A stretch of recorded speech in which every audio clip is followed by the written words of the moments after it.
In regards to training with amplification or not, it is perfectly okay and legitimate to not train with amplification.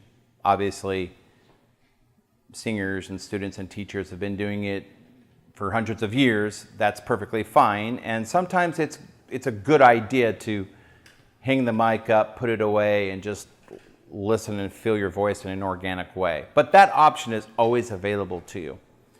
Let's talk about amplification. The reason it's a good idea to train most of the time with amplification or to have that option available to you is because amplification allows you to hear certain harmonics and vowel, formant colors. It allows you to hear the singing vowels better in some ways when you have amplification. Another reason that training with amplification is important is because that's what me, you, and all of us are doing as contemporary singers when we go sing. When you go sing in front of an audience, you're singing with a microphone in your hand and with amplification. Maybe you have a headset, but it's still amplified. So training with amplification gets you accustomed to using the tools of the trade, holding the mic, working with mic proximity technique, how far to pull the mic away from a scream, how to get it close, what happens when you get it close when you're singing an intimate, passage in a song. These are all elements that are unique to being amplified and holding microphones in your hand, and that's part of being an artist, being a singer, is understanding how that feels, how to work the tools of the trade. The most important reason for training with amplification, if you can, is simply this. It makes vocal training more fun. It makes it more fun.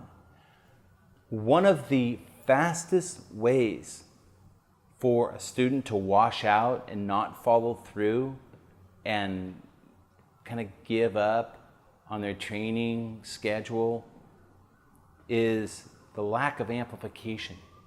If you're training scales, which sometimes are already boring and linear, sometimes, especially if you do them over and over again, if you train vocal workouts or vocalese without amplification, it can be really boring. Hang on. Okay. It is an active day in Seattle today, for sure. We've got sirens all day long. Sorry for the interruption. Training without amplification is boring. It's no fun. If you're in a room that's carpeted and has no ambient ring in it, it's really hard to get into it.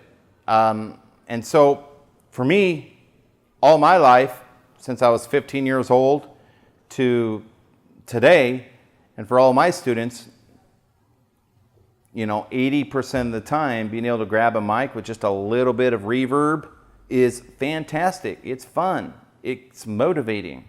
So that's really very important. That might seem trivial, but it's not. If it's directly impacting how you perceive your practice schedule and your commitment to practicing, then it's not trivial. It's very important. If you do train with amplification, it's okay to have a little bit of reverb. I advise that you have a little bit of, just a little touch of reverb. Don't use delay or doubling or any effects like that, because that will get in your way. But just a touch of reverb is helpful, adds to the fun.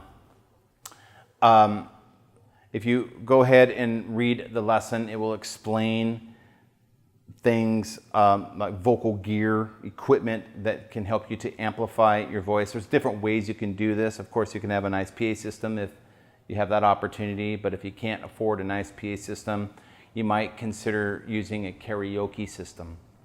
Karaoke systems are really great for students of singing, for practicing voice, because you have two separate volumes, one for the voice, one for the bed track, and in your training system you have scales and bed tracks. So that's great. Most karaoke systems have a little bit of simple reverb settings in them and a little EQ, which is also nice to have. And of course, when you're done training, you can sing songs with your karaoke system and put on headphones as well if you need to, so you're not bothering your family or your neighbors if that's an issue. So karaoke systems actually are really great for vocal training and vocal practicing. Another option is just an old used guitar amp with the saturation or distortion turned off and a little bit of reverb. I have a small Ibanez practice guitar amp that brand new, it cost me $99.